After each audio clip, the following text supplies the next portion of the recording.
তোর রান্না হয়ে গেছে? একটু বাকি আছে। রান্না তো খেতে চাইছে।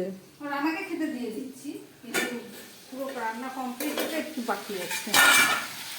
দেখতে পাচ্ছ ওই ঝিঙে ছিল অল্প, পটল ঝিঙে আলু দিয়ে, আর এই যে এখানে কাঁচা লঙ্কা পোস্ত বেটে রেখেছি, এটা দিয়ে রান্না করবো। আর এই প্রেশারের মধ্যে কয়েকটা কচু আর একটু আলু সিদ্ধ দিয়েছি, এটা দিয়ে একটু তরকারি করবো। গরম ভাত বেড়ে নিয়েছি কিছুটা, এখন খাওয়া হবে, রান্না অফিস খেয়ে যাবে। আর এখানে করেছি অরহর ডাল, একটু সবজি দিয়ে করেছি। আর এখানে আছে এটা কুঁদরি ভাজা, আলু আর কুঁদরি ভাজা করেছি, পটল ভাজা করেছি। এখানে উচ্ছে আলু মাখা করেছি, বাকিগুলো মাখা এখনো হয়নি। আর এখানে টিফিনের জন্য রুটি করেছি আর তরকারি, এটা মনির আর আমার।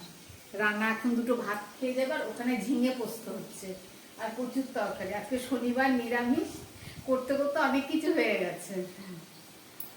রান্না খেতে দাও।